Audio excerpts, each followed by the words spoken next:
we have got to get this out, man. So recently, Michael Jordan was voted the best college basketball player of all time.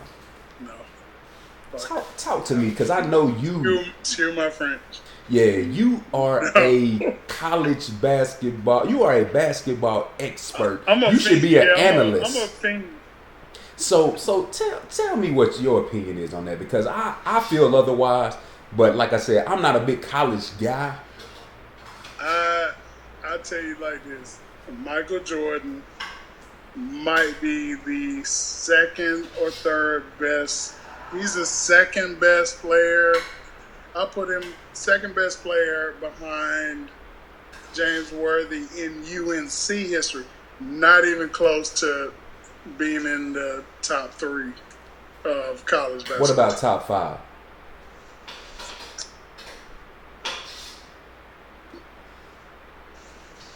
If that. No. Wow. Can't do it.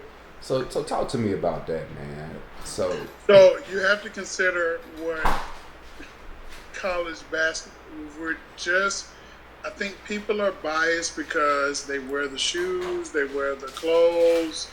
Like you got on Jumpman right now, right? Now. And yeah, and you even yourself, you would agree that if you want to rate someone based on what they've done in that category, right? Yeah. College. Yeah, college Basketball. NCAA. You cannot put him in the top 3. You can't. You can't, because you got, let's say, third, and I know we talked about this before a little while ago. I say third is Bill Walton because of what he did. Hold on. So that's like a bad dream. So Bill Walton? No. Bill Walton. The Blazers, Bill Walton. Bill Walton had 2. Now, I know he had a lot of injuries once he turned pro. Oh, see, I never saw him in college. So, yeah, maybe that's why I think. You got to watch film. Bill Walton went 2 undefeated seasons at UCLA. Wow. Won 2 championships, National Player of the Year. I mean, he was booming. Was he only there 2 seasons? No, he was there 3, but... Okay, but he won 2 chips, though? Okay. All right. Number 2 for me is Bill Russell, and I'll tell you why. Not only did he win back-to-back championships for San Francisco in the West Coast Conference, and it's a little biased. I was in the West Coast Conference too with Pepperdine, but he won 2 back-to-back championships in the 50s. When racial profile, like before the civil rights movement, when you were being demonized for being black, right, and you were in society, but in the athletic world, you were just kind of being accepted, and he could not stay in the same floors as his teammates, and he was being accosted for being Bill Russell. Now, mind you, went on to win 11 championships in a row, didn't he? Didn't he win them in a row? Bruh. So, I mean, folks giving the MJ, like, all right, let me take a step back. All right? So that's number 2. Number one college player ever. Yeah, number 1. Who's number 1? Is it Michael Jordan? Not even close. not even a question. All right. Ferdinand Louis Alcindor Jr. Ferdinand. I ain't never heard of him, cuz. Ferdinand Alcindor. Lou Alcindor.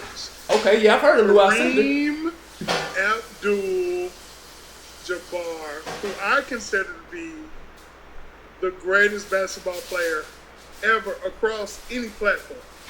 Wow.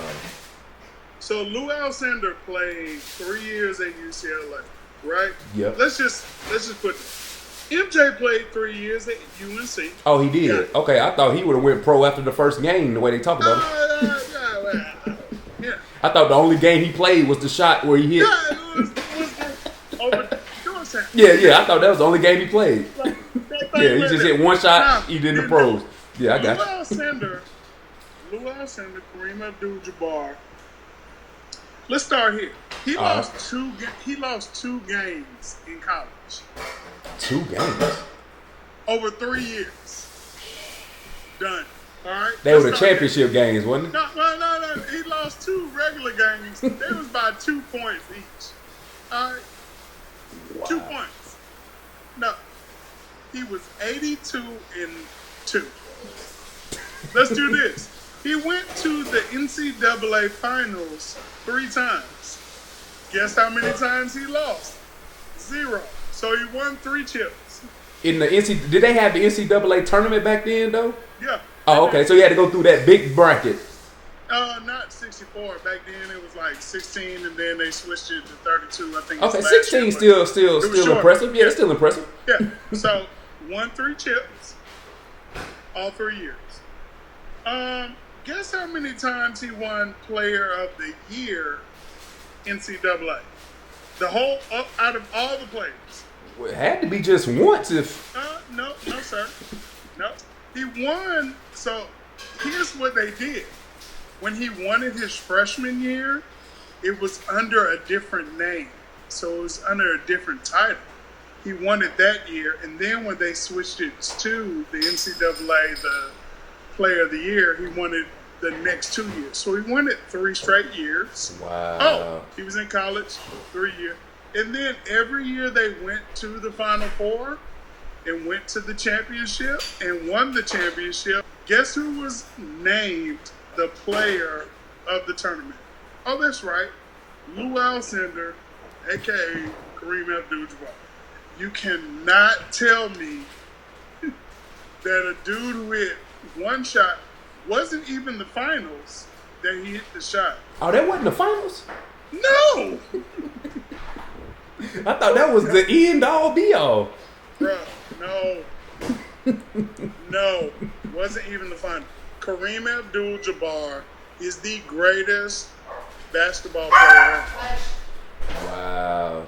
Yeah, you said 3 something. 3 NCAA championships, 3 Player of the Year, 3-time Final Four Player of the Year. Wow. Michael Jordan won 1 championship, 1 Player of the Year. I heard somebody blame it on the coach, though, is why Michael Jordan didn't do it. They try to say Dean Smith held him back. Okay, if you're a real player, but did Dean Smith hold back James Worthy? I don't think so. James Worthy was the #1 draft pick in his class. Did Dean Smith hold him back? I'll wait. Yeah. Nah, James Worthy was a beast. Now, we talked about this too. When MJ was coming out, I think Phoenix had the #1 pick, and I know Portland needed a center. Both of them needed a center. NBA teams were calling Dean Smith. They said, "Hey, we need a center." He was like, well, pick a center. Then they called my dude, my guy, the head coach of Indiana. Oh, you talking about like your Bun B say, choke you like a coacher.